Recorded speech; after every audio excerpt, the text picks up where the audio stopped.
कोई भी अध्यापक हो, उसको क्लास रूम को मैनेज करना होता है।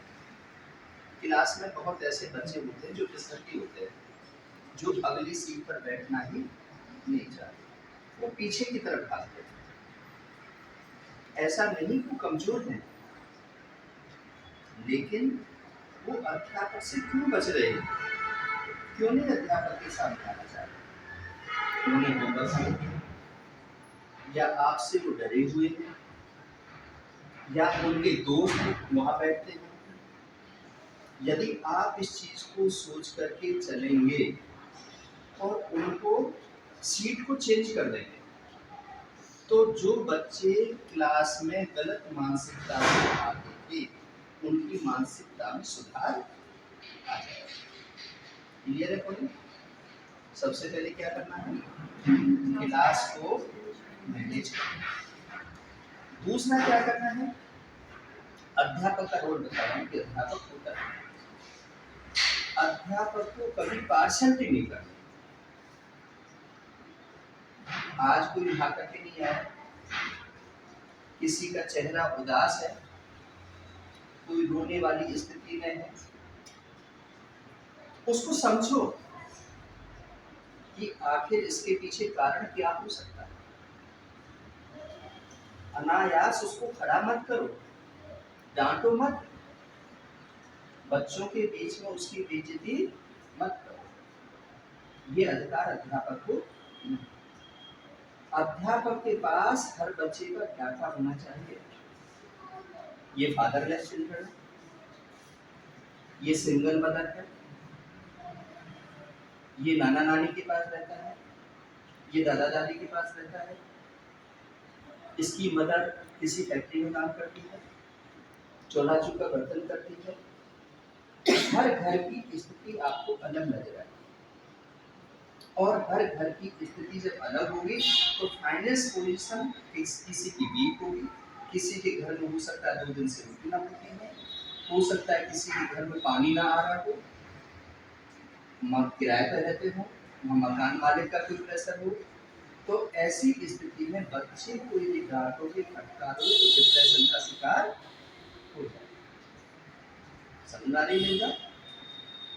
कौन कौन सी बात समझ में आ रही? पहले क्लास में मैनेजमेंट, दूसरा पार्शलिटी नहीं करना। तीसरी बात क्या है कि कभी भी बच्चे को ट्यूशन के लिए कंपेल नहीं करना। ऐसे ऐसे बच्चे होते हैं जो झुग्गी में रहते हैं, झोंपड़ी में रहते हैं, जो वास्तव में पढ़ना चाहते हैं, कुछ बनना चाहते हैं, लेकिन वो बिगड़ कैसे रहे हैं? बिगड़ रहे हैं हमारे व्यवहार से, हमारी बोली और भाषा से। हम अध्यापक तो क्या हो गया, है तो इंसान ना। आज हम पढ़ लिख गए हैं, बीए कर लिया, एमए कर लिया, बीएड कर लिया, एमएड कर लिया, हम टीचर बन गए, लेकिन हमारी भी तो अपने पूरे पिछले जन्म में चले जाओ कि जब तुम छोटे से बच्चे थे, जब तुम्हारी मम्मी कहते तुम्हारे लिए रोटी पकाती थी, कमा करके लाती थी, फादर दारू पी के आ जाते थे, मम्मी को मारते थे, उस समय पर क्या दिमाग में था? कल को मैं बड़ा होऊंगा या मैं बड़ी होंगी तो क्या करूंगी? विजुअलाइज करो। और एक आदर्श अध्यापक जो होता है ना, वो सम होता है, विषम नहीं होता। विषम का मतलब समझ रहे हो?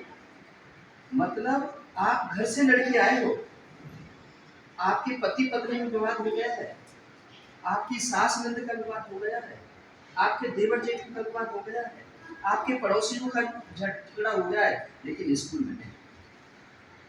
वो सब खत्म वहीं होना चाहिए। स्कूल में जब आ रहे हो एक नई ऊर्जा के साथ आए। नई ऊर्जा का मतलब है कि जो बच्चे हमारे पास, देश का भविष्य जो हमारे सामने पड़ रहा है, उनको हमारी किसी कमजोरी का पता ना। ये न कहे मैडम क्यों उदास हो रहा, क्या हो गया है, बताओ मैं क्या मदद कर सकता हूँ। और वो बच्चा है 9वीं 10वीं 11वीं 12वीं का, यदि वो बच्चा तुमसे ये कह रहा है और फिर तुम्हारे आंखों के आंसू पोंछने के लिए घर पहुंच रहा है, फिर मिठाई का डिब्बा लेकर के जा रहा है, इसका मतलब है क्राइम पैदा हो गया। जो आपको आज समझ नहीं आएगा, आज के 10 दिन बाद, 15 दिन बाद, महीने बाद वो क्राइम नजर आएगा, मैडम मेरी, मैडम मुझे बहुत प्यार करती है, मैं मैडम के घर जाता हूँ, मैं मैडम को मिठाई का डब्बा देकर गया, मैडम मेरे से कुछ नहीं कहेंगी। क्लास में क्या पैदा हो गया? क्या पैदा हो गया? एक क्रिमिनल पैदा कर दिया। वो और बच्चों को दबा करके, धमका करके, डरा करके रखेगा। तो कहीं पर भी एक मैडम का इशारा एक बच्चे की तरफ ना हो। घर के रिश्ते किसी से, ऑल आर माई स्टूडेंट, सब मेरे विद्यार्थी। प्रॉब्लम किसी की भी है, I will sort out. Any student can ask the question, raise the question anywhere. Since when I am going to the market, then hesitate ना हो, इतना उन्हें प्यार दीजिए कि वो वहाँ पर भी अपनी बात को आपसे रख सकें।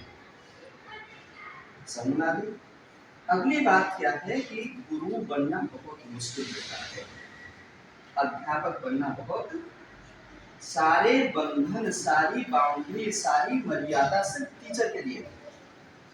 आप बाजार जा रहे हैं, रेहड़ी पर आपका गोलगप्पे खाने का दिल किया, नहीं खा सकते आप खा रहे होंगे, आप पति के साथ में हैं, उनके साथ खा रहे हैं, आपका सीनियर की बच्चा आ जाता है, कल को क्लास में जाकर के बच्चों से कहेगा, देख ये मैडम तो ना पता नहीं किसके साथ में, उसे नहीं पता ना कि आपका पति है, आपका भाई है, या आपका पिता है। तो करेक्टर पे भी उठते, करेक्टर को बचा करके रखना है। तो किसी पिक्चर बोर्ड पर भी अपने पति के साथ आप पिक्चर नहीं देख सकते थे, बड़ा बंधन है, बहुत बड़ी बात है, क्योंकि मुझे आदर्श अध्यापक बनना है। मेरे बच्चे, जब मैं पिक्चर देखूंगा, जब मैं शराब पीऊंगा, जब मैं बीड़ी सिगरेट पीऊंगा, मैं अपने बच्चों को एक बार भी नहीं कह सकता कि बेटा बीड़ी सिगरेट। कब कहूंगा मैं? जब मैं बीड़ी सिगरेट नहीं पीता, मैं शराब नहीं पीता, तो मैं बहुत स्ट्रिक्टली उनको कह सकता हूँ, डांट सकता हूँ, फटकार सकता हूँ। लेकिन जब मेरे अंदर व्यसन भरे पड़े हैं, मैं दोषी हूँ, मैं गाली देता हूँ किसी को, क्लास में बदतमीजी करता हूँ, रूढ़ भाषा में बात करता हूँ, असभ्य शब्दों का इस्तेमाल करता हूँ, मैं किस बच्चे को रोकूंगा? रोक सकता हूँ क्या? बच्चा फटाक से आवाज उठा देगा, सर माइंड योर लैंग्वेज, आप पहले अपने आप को सुधारो, क्या रह जाएगी आप? इसलिए सारी मर्यादा जितनी भी है वो सब किसके लिए है?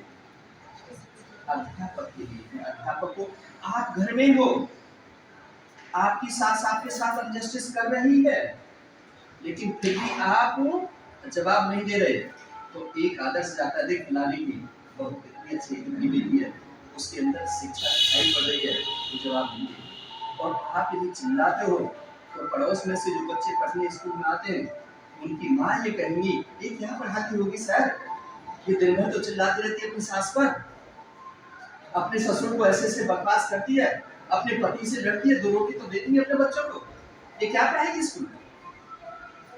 समझ में आ रही मेरी बात? पास पड़ोस में भी हमें, जब हम ये साड़ी पहन करके, अच्छे कपड़े पहन करके, और हम ये कहते हैं कि हम मैडम बन गए, तो मैडम बनना ही नहीं है, मैडम दिखाई ही पड़नी चाहिए। लोगों से बात करने पर, पेरेंट्स से बात करने पर, जो पेरेंट्स मीटिंग होती है उसमें हम बात करें, वो लोगों के मेरे पास मैसेज आए, मैडम कितनी अच्छी है, सर कितने अच्छे हैं, कितनी प्यार से बोलते हैं, कितने अच्छे, मतलब जो है, फिर वो अपने बच्चों को डांटते हैं, तुम ही नहीं कम में हो, तुम नहीं पढ़ते हो, तुम्हारे टीचर तो सब अच्छे। और जब तुम्हारा व्यवहार उस पेरेंट, आपने इंतजार करा दिया, पेरेंट्स बैठा हुआ 1 घंटे से, उसका नंबर आपने नहीं लिया, आपने इंतजार करा दिया, तो पेरेंट्स का मैसेज, और फिर जब उसका नंबर आया था तुम टाइम से नहीं आए, मतलब एक पढ़े लिखे पेरेंट्स को आप बता रहे हो दूसरी भाषा में, वो असभ्यता है। वो पेरेंट्स कल को जाके क्या कहेगा? 4 लोगों से बात करेगा, जो दाखिला जो स्कूल में होने थे वो दाखिले स्कूल में नहीं आएंगे, वो कहेंगे स्कूल अच्छा नहीं है, वो टीचर अच्छे नहीं है, वो पेरेंट्स मीटिंग में ना बेइज्जती करते हैं, इस प्रकार से बोलते हैं। तो पेरेंट्स की इज्जत करना सीखो, सम्मान करना चाहिए। बच्चे की कोई गलती है, लिखो कॉपी पर, रिमाइंडर भेजो। समझ में आ रही है? अध्यापक बनना बहुत मुश्किल है, अध्यापक बनना इतना आसान नहीं है। और एक आदर्श अध्यापक कि रास्ते में भी जा रहे हो और बच्चे आकर के आपके पैर छू लें, अरे अम्मा निकल जा रहा है,